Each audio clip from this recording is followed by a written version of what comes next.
नमस्कार साथियों, एक बार फिर से आप सबका बहुत बहुत स्वागत है। आज हम चर्चा करेंगे डॉक्टर भीमराव अंबेडकर के बारे में। सबसे ज़्यादा कमेंट आप लोगों ने किया था कि सर कभी बाबा साहब के बारे में आप विस्तार से बताइए। तो आज वो घड़ी आ गई है, क्योंकि आज के ही दिन 14 अप्रैल 1891 में बाबा साहब का जन्म हुआ था। तो आज उनका जन्मदिन है, इसलिए हम चाहते हैं कि आप सब लोग उनके बारे में अच्छे से जानें। अगर आप पहले से जानते थे अच्छी बात है, और जानेंगे, और अगर नहीं जानते थे तब तो जानना आपके लिए ज़रूरी है। क्यों ज़रूरी है? क्योंकि बाबा साहब संविधान के निर्माता माने जाते हैं। संविधान निर्मात्री सभा में इनसे ज़्यादा पढ़ा लिखा कोई नहीं था। इन्होंने 4 PhD की थी, 11 भाषाओं के ये ज्ञाता थे। दर्शन शास्त्र, समाजशास्त्र, अर्थशास्त्र, पब्लिक फाइनेंस, इस तरह न जाने कितने महत्वपूर्ण विषयों में इन्होंने गहराई से रिसर्च किया था और इन्होंने शिक्षा पर बहुत जोर दिया। और इन्होंने अंततः कहा कि शिक्षा से ही मनुष्य का विकास होगा, अंततः भारत का विकास होगा। बेशक आज बहुत सारे लोग अंबेडकर का विरोध करते हैं, बहुत सारे लोग समर्थक हैं। जो विरोधी हैं और जो समर्थक हैं, मैं उन दोनों से रिक्वेस्ट करूंगा कि आप इस वीडियो को पूरा आखिर तक देखिएगा। न्यूट्रल माइंड होकर के देखिएगा, एकदम तटस्थ होकर के देखिएगा, किसी एक तरफ झुक करके मत देखिएगा। मेरा आपसे वादा है कि वीडियो के आखिर तक में बाबा साहब अंबेडकर के प्रति आपकी हमदर्दी बिल्कुल जाहिर हो जाएगी। आप ये मानने को तैयार हो जाएंगे कि बाबा साहब अंबेडकर का सम्मान क्यों करना चाहिए। ये केवल दलितों के नेता नहीं थे, दलितों के ही मसीहा नहीं थे, ये महिलाओं के भी मसीहा हैं, ये मजदूरों के भी मसीहा हैं। ये चाहते तो एक शानदार जिंदगी विदेश में जी सकते थे। आखिर इतना इनको यहाँ तिरस्कार मिला, इनको छुआछूत से ग्रसित होना पड़ा, इनको सम्मान नहीं मिला और ये विदेश जाकर के पढ़ाई किए, तो इनको क्या जरूरत थी इंडिया आने की? वो वहाँ शानदार जिंदगी जी सकते थे, लेकिन वो भारत में आकर के महिलाओं के उत्थान के लिए, मजदूरों के उत्थान के लिए, दलितों के उत्थान के लिए, जनजातियों के उत्थान के लिए जो किया, उसके लिए बाबा साहब अंबेडकर का हमें एहसानमंद होना चाहिए, इसलिए उनका सम्मान करना चाहिए। तो वीडियो को आखिर तक देखिएगा, मेरा आपसे हम्बल रिक्वेस्ट है। इस वीडियो में हम आपको बताएंगे क्या क्या। वीडियो थोड़ा लंबा हो जाएगा। इसमें हम बताएंगे कि बाबा साहब का जन्म कब हुआ, किन परिस्थितियों में हुआ, इनकी पढ़ाई लिखाई कैसे हुई, बचपन का इनका संघर्ष क्या था। दूसरे स्टेप में बताएंगे कि इन्होंने महिलाओं के लिए और दलितों के लिए क्या किया। तीसरे स्टेप में आपको बताएंगे कि इन्होंने संविधान के निर्माण में महत्वपूर्ण भूमिका निभाई।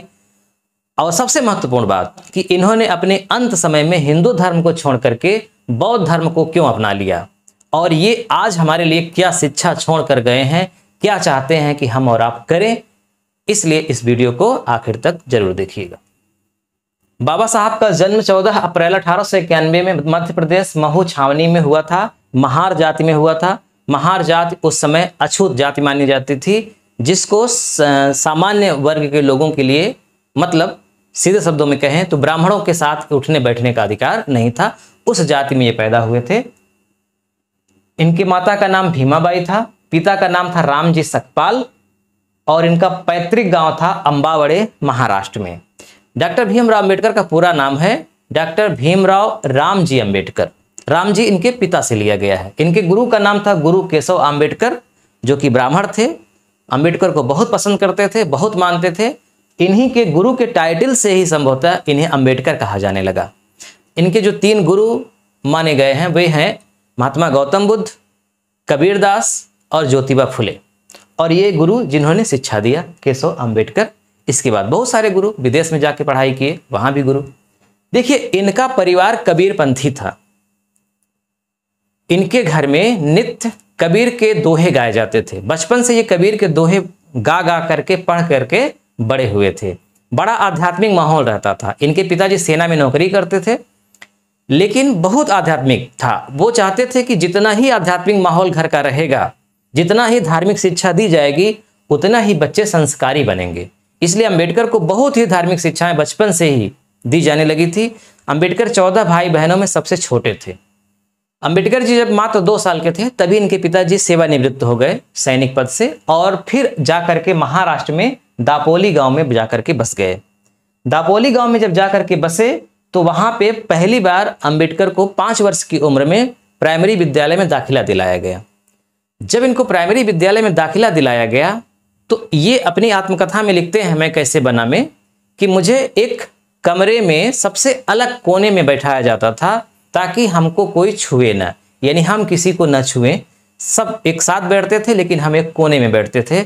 जिस टाट पर हम बैठते थे उसको कोई नहीं छूता था, चपरासी भी नहीं छूता था। हम उसको खुद वहां से हटाते थे और खुद वहीं पे रखते थे। पानी पीने का हमको वहां पे रोक था, यानी सब लोग जाकर के घड़े से पानी, नल से पानी पी सकते थे लेकिन हम नल को और घड़े को छू नहीं सकते थे। हमारे लिए गुरुजी ने चपरासी नियुक्त किया था कि इनको ऊपर से पानी पिलाइएगा, टच मत करिएगा। कभी कभी जब वो चपरासी नहीं आता था तो सारा दिन बिना पानी पिए ही रह जाता था। ऐसा न जाने कितनी बार हुआ। ऐसा उन्होंने अपनी आत्मकथा में लिखा है। मैं जो भी बात आपको बता रहा हूँ वो इतिहास की बात है, पौराणिक कथा कहानियों की बात नहीं है। जब डॉक्टर भीमराव अम्बेडकर मात्र 6 वर्ष के थे तभी इनकी माता का देहांत हो गया। तब इनका एक तरह से पालन पोषण इनकी बुआ ने किया जिनका नाम था मीराबाई। ठीक है। एक इन्होंने घटना का जिक्र किया है यहाँ पे कि इनके पिताजी सैनिक पद से रिटायर होने के बाद महाराष्ट्र के कोरेगांव में एक नौकरी करने लगे थे। तो इनसे मिलने अम्बेडकर जी जाते थे कभी कभी। तो एक बार अपने भाई के साथ उनसे मिलने के लिए गए तो स्टेशन पर उतरे तो इनके पिताजी लेने के लिए नहीं आए किसी कारणवश। तो स्टेशन से इनको पिताजी के गांव जहां नौकरी करते थे जाना था। तो इन्होंने दोनों भाइयों ने बैलगाड़ी किया और गर्मी का महीना था और कुछ दूर जाने के बाद प्यास लग गई। रास्ते में बहुत कोशिश किया लेकिन किसी ने पानी नहीं पिलाया। भूख प्यास से तड़पते हुए ये अर्ध बेहोशी की हालत में अपने पिताजी के पास पहुंचे थे। ये मतलब इनको उस समय सबसे ज़्यादा पीड़ा हुई कि मतलब हमारा इसमें क्या दोष है, अगर हम इस जाति में पैदा हो गए तो इसमें हमारा क्या दोष है, हमको क्यों नहीं छुआ जा रहा है, क्यों नहीं हमको पानी तक पीने का अधिकार है। बहुत असहनीय पीड़ा हुई थी। ये सब उन्होंने अपनी आत्मकथा में लिखा है। जूनियर शिक्षा इनकी एलिफेंस्टन स्कूल मुंबई में हुई। जब एलिफेंस्टन स्कूल मुंबई में ये पढ़ रहे थे उसी समय इनको कैसुलकर नामक एक समाज सेवी थे जिन्होंने मराठी भाषा में इनको एक किताब भेंट किया। वो किताब थी गौतम बुद्ध की जीवनी। वहीं पर पहली बार इन्होंने गौतम बुद्ध के बारे में पढ़ा और उनको अपना गुरु मान लिया। डॉक्टर भीमराव अंबेडकर को संस्कृत पढ़ने का अधिकार नहीं था क्योंकि ये दलित थे। दलितों को संस्कृत पढ़ने का अधिकार उस जमाने में नहीं था, लेकिन ये संस्कृत अपने से चोरी चोरी करके पढ़े, मतलब अपनी किताबों से पढ़े और संस्कृत के प्रकांड विद्वान बन गए। बताया इनको 11 भाषाओं का ज्ञान था। दर्शन शास्त्र के अच्छे जानकार थे, समाजशास्त्र, पब्लिक फाइनेंस, अर्थशास्त्र, इन विषयों में इनकी गहरी रुचि थी। अब बहुत गहराई से अध्ययन किया। इनको 4 पीएचडी की उपाधि से नवाजा गया था। एलिफेंस्टन स्कूल मुंबई में जूनियर शिक्षा प्राप्त करने के बाद कॉलेज की शिक्षा के लिए एलिफेंस्टन कॉलेज गए और बीए किया वहां से। जब ये कॉलेज में पढ़ाई कर रहे थे तभी बड़ौदा नरेश सायाजी राव गायकवाड़, उस समय वहां के राजा थे बड़ौदा के। मुंबई जो इस समय महाराष्ट्र है, गुजरात उस समय एक ही था। महाराष्ट्र और गुजरात तो 1960 में अलग हुआ है ना, उस समय सेम था। तो बड़ौदा के राजा थे गायकवाड़ जो थे, इनको 20 रुपए प्रतिमाह छात्रवृत्ति देते थे ताकि ये पढ़ाई कर सके। 20 रुपए प्रतिमाह बहुत बड़ी बात होती थी उस जमाने में। मुंबई से बीए करने के बाद ये बड़ौदा में नौकरी करने के लिए आए। इनको लेफ्टिनेंट का पद दिया गया। जब ये नौकरी कर रहे थे यहाँ भी इनको बहुत भेदभाव का सामना करना पड़ा। इनके लिए कोई विद्यालय, मतलब कोई कमरा इनको नहीं दे रहा था रहने के लिए क्योंकि ये दलित थे। कोई नाई बाल नहीं काटता था क्योंकि ये दलित थे। किसी सार्वजनिक स्थान पे पानी नहीं पी सकते थे। बहुत इनको सामाजिक भेदभाव का शिकार इनको होना पड़ा। तो इनका मन नहीं लग रहा था नौकरी में। उसी समय राजा साहब ने एक योजना बनाई थी कि जो प्रतिभाशाली छात्र होगा उसको हम विदेश भेजेंगे पढ़ने के लिए। तो इनके गुरुजी ने अम्बेडकर को राजा के पास ले गए, मिलवाए कि ये लड़का बहुत प्रतिभाशाली है, आपके यहाँ नौकरी करता है, इसको आप बाहर भेजिए। तो राजा जी ने नरेश, जो बड़ौदा के नरेश थे गायकवाड़, उन्होंने पूछा कि आप किस विषय को पढ़ना चाहते हो, किस में रुचि है। तो इन्होंने 3 विषय बताया। इन्होंने बताया अर्थशास्त्र पढ़ना चाहते हैं, समाजशास्त्र पढ़ना चाहते हैं और पब्लिक फाइनेंस पढ़ना चाहते हैं। पब्लिक फाइनेंस पढ़ करके हम अपने देश का आर्थिक विकास कैसे हो, इतनी गरीबी है उसको दूर कैसे किया जाए, इस पर हम शोध करना चाहते हैं। तो अर्थात ये पढ़ाई करेंगे। तो राजा बहुत खुश हुए और इनको बाहर भेज दिया। तो 1913 में ये 1913 में ये अमेरिका चले गए, न्यूयॉर्क में, और 13 से 15 तक वहाँ पे मन लगा के पढ़ाई किए। शुरू में जब अमेरिका गए तो पहली बार विदेश गए थे, तो वहाँ के चकाचौंध में कुछ समय के लिए खो गए, लेकिन इनको पता चला कि नहीं, मैं किसी के रहमो करम पर यहाँ पढ़ने के लिए आया हूँ, उसका ऋण है हमारे ऊपर। और एक बात और, जब बड़ौदा नरेश इनको वहाँ भेज रहे थे तो संविदा पत्र पर हस्ताक्षर भी करवाया था कि आपको वहाँ से पढ़कर आने के बाद 10 वर्ष तक हमारे यहाँ नौकरी करनी पड़ेगी। तो इस बात की भी जब इनको ध्यान आया तो वो वहाँ के चकाचौंध में जो खोने वाले थे उससे लौटे और गंभीर विद्यार्थी की तरह उन्होंने पढ़ाई किया, और इनको वहाँ MA की उपाधि मिली, PhD। और इनका जो शोध विषय था वो भारत में प्रांतीय अर्थव्यवस्था पर था। जब इनका शोध वहाँ प्रकाशित हुआ समाचार पत्रों में, तो उस समय वहाँ पे लाला लाजपत राय थे अमेरिका में। उनको पता चला कि हमारे देश का एक दलित छात्र यहाँ पर आकर के PhD की उपाधि धारण किया है। बहुत उनको खुशी महसूस हुई और वो आकर के अंबेडकर से मिले। लाला लाजपत राय अंबेडकर से जब मिले तो उन्होंने कहा कि आप जैसे विद्वानों को जरूरत है हमारे क्रांति संगठन में, आप आ जाइए और भारत को आजाद कराइए। इन्होंने उनसे कहा कि आप अस्पृश्य हैं, हम अस्पृश्य हैं, मतलब आपको छुआ जा सकता है लेकिन हमें छुआ नहीं जा सकता, हम अस्पृश्य हैं, इसलिए हम आपके साथ कैसे आ सकते हैं। दूसरी बात, जहां तक हमारा मानना है, अंग्रेजों के आ जाने से भारत में दलितों की स्थिति में कुछ सुधार हुआ है, अन्यथा बहुत ज्यादा शोषित थे। क्या भरोसा, जब अंग्रेज चले जाएंगे तो वो पहले से भी खतरनाक स्थिति में पहुंच जाएंगे और उनका ज्यादा शोषण होगा। इसलिए हमारी वरीयता ये नहीं है कि हम चाहें कि अंग्रेज यहां से जाएं, हमारी प्रथम वरीयता ये है कि दलितों का उद्धार कैसे हो, दलित जो इतना दंश झेल रहे हैं सामाजिक, उससे निजात कैसे मिले, हमारा ध्यान इस पर है, इसलिए हम आपकी क्रांति में शामिल नहीं हो सकते। इस तरह से कह करके उनको मना कर दिया। 1917 में इनकी भारत वापसी होती है। जब ये भारत वापस आ रहे थे तो भारत के भी समाचार पत्रों में इनके बारे में खूब छपा था। तो इनके स्वागत के लिए एक प्रोग्राम रखा गया था और उसके हेड थे राय बहादुर सीतलवाड़। राय बहादुर सीतलवाड़ अंबेडकर को सम्मानित करना चाहते थे। तो अंबेडकर ने कहा कि देखिए, आप जो हमें सम्मानित करने जा रहे हैं इसमें हमारा कोई रोल नहीं है। भगवान की कृपा से मुझे पढ़ने का अवसर मिल गया, राजा की कृपा से मुझे स्कॉलरशिप मिल गई, इसलिए मैं वहां पढ़ने के लिए गया और पढ़ा और ज्ञान प्राप्त किया। मेरे स्थान पे कोई और होता तो उसे भी अगर इस तरह से मौका मिलता तो वो भी हमारे ही जैसा होता। चूंकि मुझे मौका मिला ईश्वर की कृपा से, इसलिए इसमें मेरा कोई रोल नहीं है, इसलिए हम इस सम्मान के हकदार नहीं हैं। ये जो राशि आप लोगों ने हमें देने के लिए इकट्ठा किया है, ये राशि आप खर्च कर दीजिए उन दलित छात्रों पर जो प्रतिभाशाली हैं, आगे बढ़ना चाहते हैं, आप उनकी पढ़ाई लिखाई पे खर्च कर दीजिए। इस तरह से इन्होंने सम्मान समारोह में शामिल होने से इनकार कर दिया। भीमराव अंबेडकर की जब शादी हो गई थी, जब भारत में ही थे, इनकी उम्र उस समय 17 वर्ष थी। इनकी पत्नी का नाम था रामी, बाद में उन्हीं का नाम पड़ गया रमाबाई। ठीक है, पहली पत्नी का निधन भी बाद में हो गया था 1935 में, आपको आगे बताएंगे। तो उस समय इनकी पत्नी का जो उम्र थी वो मात्र 9 साल की थी। अंबेडकर की उम्र 17 साल थी जब इनका विवाह हो गया था। इनकी पत्नी ने इनका खूब साथ दिया। जब ये दलितोद्धार कार्यक्रम में लगे थे तो पूरा घर का प्रबंध इनकी पत्नी करती थी। बड़ी गरीबी तंगी हालत में जी रही थी और बीमारी में ही अस्वस्थ होकर के इनके 2 बेटे और बेटियां मर गए। अंततः इनकी बीवी भी मर गई, पत्नी भी मर गई। बाद में इन्होंने एक दूसरा विवाह किया था 1948 में, जिनका नाम था डॉक्टर शारदा कबीर। बाद में इन्हीं का नाम पड़ गया था सविता अंबेडकर। सविता अंबेडकर की मृत्यु 2003 में हुई। बाबा साहब की मृत्यु 1956 में हो गई थी और इनको मृत्यु उपरांत 1990 में भारत रत्न से नवाजा गया था।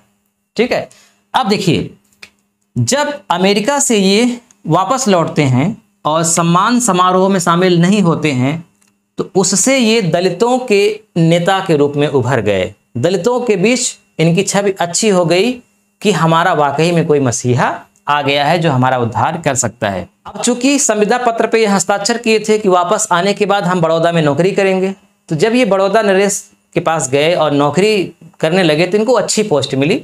संभवतः अगर आज की पोस्ट मानी जाए तो किसी राज्य की PCS जो अधिकारी होता है उस लेवल की पोस्ट थी। तो मान लीजिए PCS अधिकारी के पद पर नियुक्त हो गए और इन्होंने अपनी आत्मकथा में लिखा है कि मुझे कमरा भी नहीं मिल रहा था और एक पारसी होटल था, वहाँ पे मुझे रहने के लिए मिल गया। लेकिन बाद में जब उनको भी पता चला कि मैं दलित हूँ तो उन्होंने मुझे वहाँ धक्का मारकर वहाँ से निकाल दिया।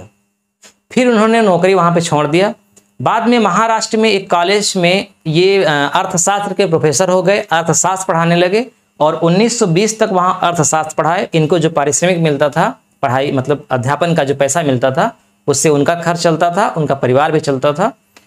बाद में वहाँ से वो और अधिक पढ़ाई करने के लिए लंदन गए 1920 में। तो 1920 में लंदन गए। 1921 में लंदन स्कूल ऑफ इकोनॉमिक्स से इनको MSc की उपाधि मिली, मास्टर ऑफ साइंस।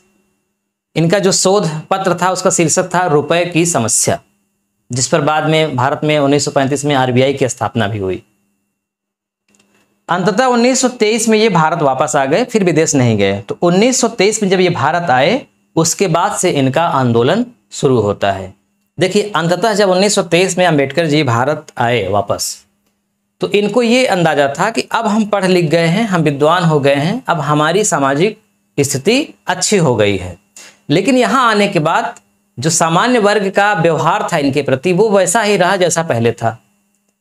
मतलब अब भी ये उनके साथ खाना नहीं खा सकते थे, पानी नहीं पी सकते थे, सब कुछ वैसा ही था। तो इनको ये लगा कि मतलब मेरे पढ़ने लिखने से फायदा क्या हुआ, जब मैं इतना पढ़ा लिखा हूँ, मेरे साथ ये भेदभाव हो रहा है, तो जो पढ़े लिखे नहीं हैं उनके साथ कितना भेदभाव होगा।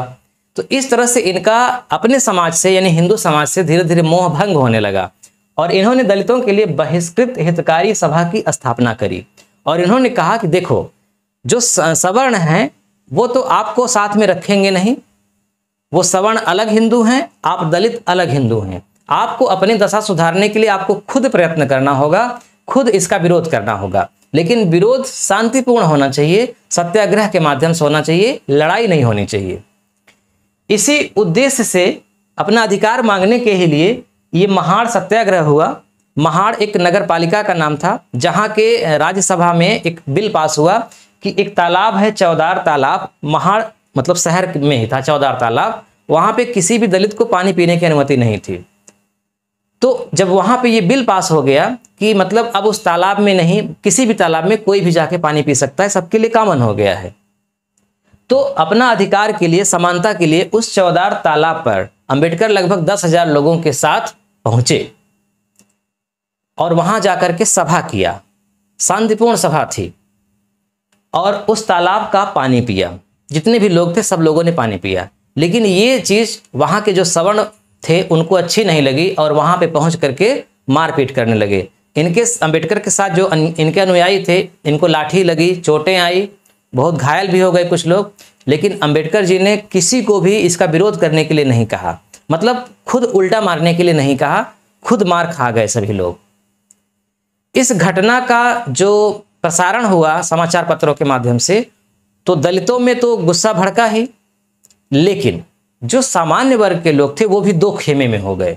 जैसे आपने नाम सुना होगा BD सावरकर का, विनायक दामोदर सावरकर, ये डॉक्टर अंबेडकर के पक्ष में आ गए। इन्होंने कहा कि सवर्ण जो कर रहे हैं दलितों के साथ वो गलत है, इनको भी सम्मान मिलना चाहिए। तो BD सावरकर इनकी ओर आ गए, बाल गंगाधर तिलक इनकी ओर आ गए, बहुत सारे लोग इनकी ओर, इनके सपोर्ट में आए। लेकिन कहीं ज़्यादा लोग इनके सपोर्ट में नहीं थे। वो मानते थे कि नहीं, जो व्यवस्था पहले है वही व्यवस्था रहनी चाहिए, इसमें कोई बदलाव नहीं होना चाहिए। लेकिन आगे भी जब इस तरह से हर जगह इनको तिरस्कृत होना पड़ा, मंदिर प्रवेश देखा गया कि मंदिर में प्रवेश नहीं मिल पा रहा है, तो मंदिर में प्रवेश कराने के लिए गए, लेकिन वहाँ भी सवर्ण विरोध करने लगे। और जो इनके साथ कुछ सवर्ण जुड़े भी थे, जैसे BD सावरकर, बाल गंगाधर तिलक, ये लोग भी केवल मौखिक ही थे, बहुत खुल करके नहीं बोल पा रहे थे, खुल करके एक्शन नहीं ले पा रहे थे, क्योंकि इनको अपने भी कम्युनिटी से डर था। इनको लगा कि जो लोग बोल भी रहे हैं वो भी हमारे बहुत काम के हैं नहीं। गांधी जी की यहाँ एंट्री हो गई थी, गांधी जी सर्वधर्म समभाव की बात करते थे, है ना, लेकिन वो भी खुल के बोल नहीं पा रहे थे।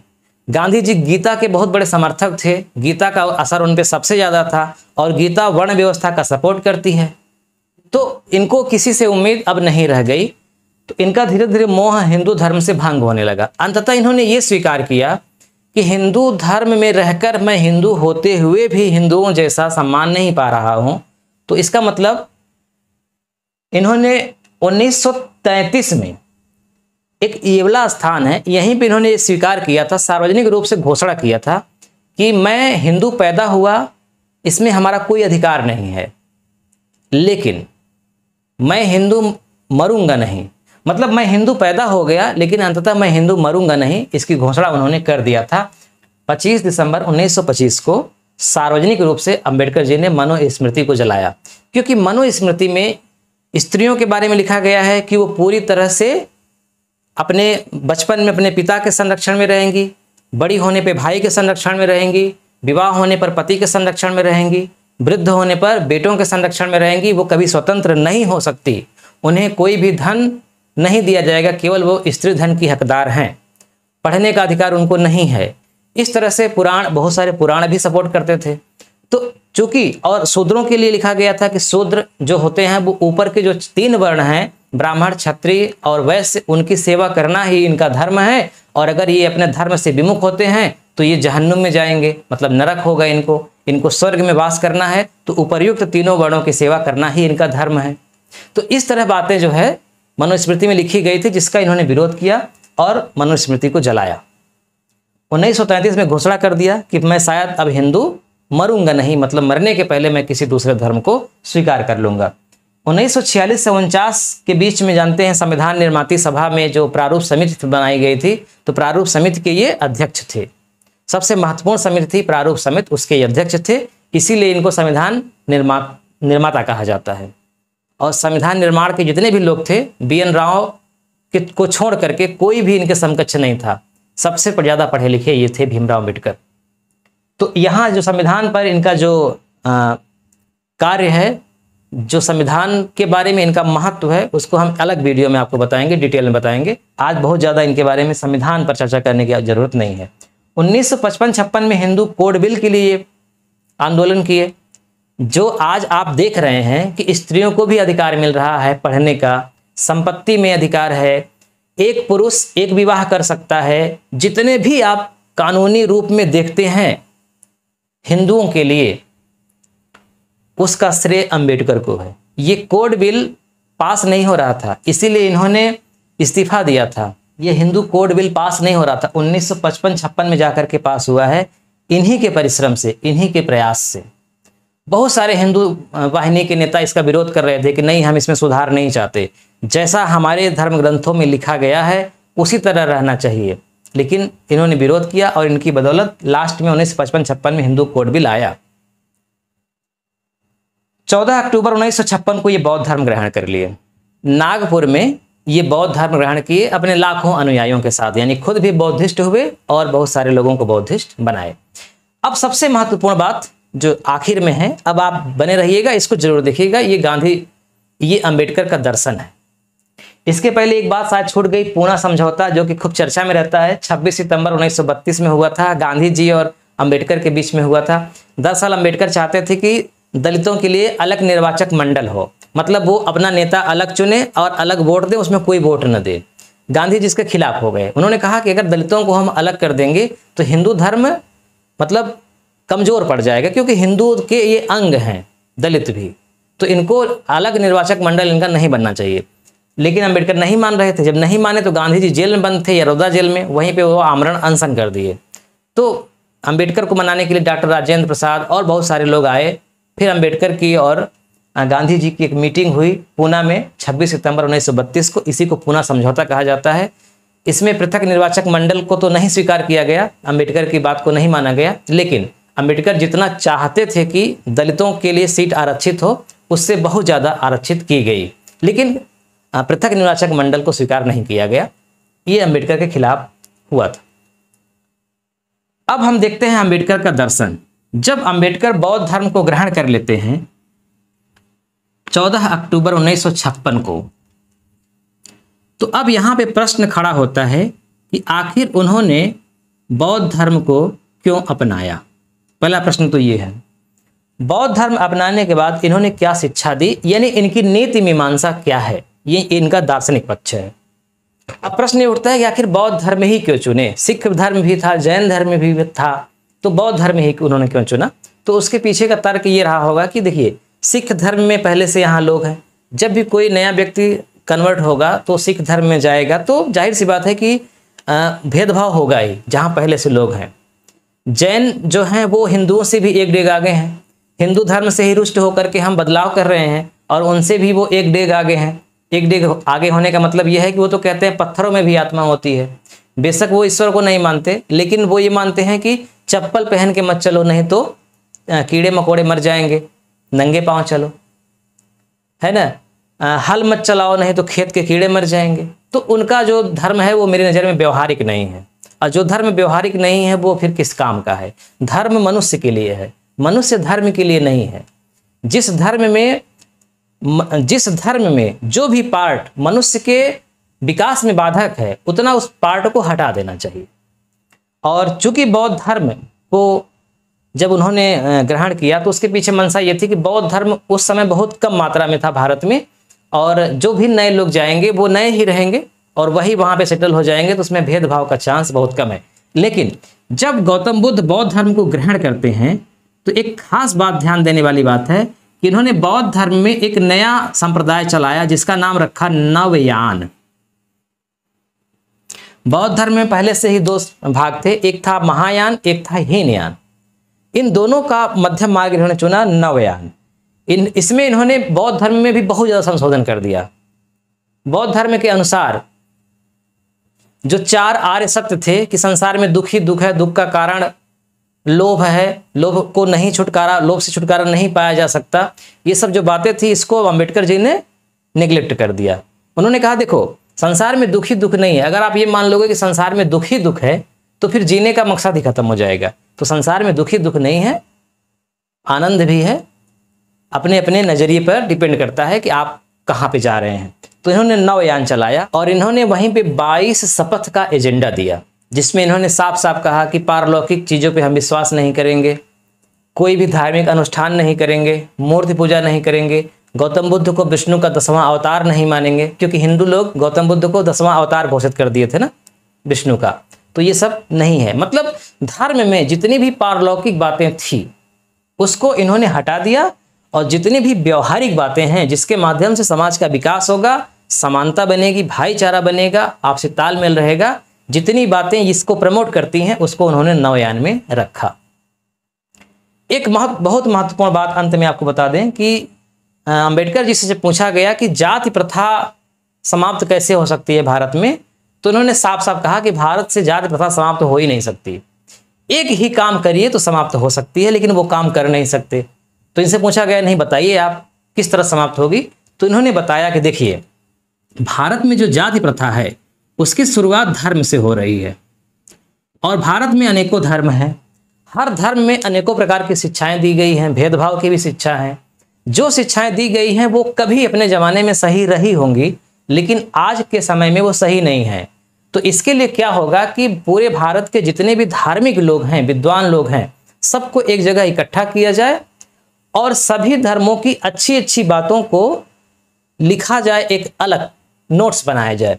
जैसे जब संविधान लिखा जा रहा था तो दुनिया के 60 देशों के संविधान सामने रखे गए थे, उन 60 देशों के संविधान की जितनी अच्छी अच्छी बातें हैं वो भारतीय संविधान में लिखी गई, तो इसलिए भारत का संविधान दुनिया का सबसे अच्छा संविधान माना गया। ठीक उसी तरह से भारत का भी धर्म दुनिया का सबसे अच्छा धर्म तभी माना जाएगा जब दुनिया के सभी धर्मों से जितनी भी अच्छी बातें हैं उनको ले लिया जाए और एक अलग पुस्तक के रूप में समाहित कर दिया जाए, और सरकार की ओर से ये कानून बनाया जाए कि इस पुस्तक को ही पढ़ना अब जरूरी है। जैसे संविधान को मानना जरूरी है वैसे ही इस पुस्तक को मानना जरूरी है, सबके लिए पढ़ना अनिवार्य है। और उस पुस्तक में कोई भी बकवास की बात न लिखी जाए, कोई भी भेदभाव वाली बात न लिखी जाए, स्त्री पुरुष की समानता की बात लिखी जाए, और कोई भी छुआछूत, स्त्री की समानता के खिलाफ कोई भी छुआछूत वाली बात प्रमोट करे, उसका प्रचार करे, प्रकाशन करे, तो उस पर दंडात्मक कार्रवाई हो। यानी जितनी भी किताबें हैं सबको हटा करके एक नई किताब बनाई जाए, धार्मिक पुस्तक बनाई जाए, और उसमें आज के समय के हिसाब से मनुष्य का विकास कैसे होगा, समाज का विकास कैसे होगा, कैसे भाईचारा बना रहेगा, इन बातों को प्रमोट करने वाली शिक्षाएं दी जाएं और इसे पढ़ना सबके लिए अनिवार्य बनाया जाए। तभी यहाँ से ये जो भेदभाव है, जातिवाद है, ये समाप्त हो सकता है। अन्यथा इसे समाप्त होने में कई हजार साल भी शायद लगे और न हो। ठीक है, तो अंत में निष्कर्ष के रूप में कह सकते हैं कि डॉक्टर भीमराव अंबेडकर जिन परिस्थितियों के मारे थे, जिसकी पीड़ा उन्होंने झेली थी, उस पर उन्होंने आंदोलन किया। उनके आंदोलन में सिर्फ दलित ही नहीं थे, महिलाएं भी थी, मजदूर थे, जनजातियां थे, यानी सभी वो लोग थे जो भेदभाव के शिकार हो रहे थे। उन्होंने कभी भी दलितों को ये नहीं कहा कि आप इनसे लड़िए, उन्होंने हमेशा कहा कि आप शिक्षित बनिए, इनका विरोध करिए और इनकी बातों को मत मानिए। आप शिक्षित बनेंगे तो आपको कोई गुमराह नहीं कर सकता, इसलिए आपका विकास तभी होगा जब आप शिक्षित बनेंगे। तो इनकी मूल शिक्षा इनकी मूल शिक्षा यही है कि आप शिक्षित बनिए, जितना हो सके विद्या अध्ययन करिए। विद्या अध्ययन का उद्देश्य नौकरी नहीं होना चाहिए, विद्या अध्ययन का उद्देश्य अपना और समाज का विकास होना चाहिए। तो इन्हीं सब बातों के साथ आज का वीडियो समाप्त करते हैं। जरूर आप कमेंट के माध्यम से अपने सुझाव रखेंगे और कोई भी कमेंट में ऐसी बात नहीं लिखेंगे जिससे तनाव पैदा हो। हाँ, कोई तार्किक बात जो हमने अभी तक बताया, अगर इस पर आप किसी भी बात से असहमत हैं और उसका तर्क आपके पास है ठोस, तो आप बेशक लिख सकते हैं, लेकिन भाषा आपकी ऐसी हो जिससे तनाव न बढ़े। बहुत बहुत धन्यवाद वीडियो देखने के लिए आपका।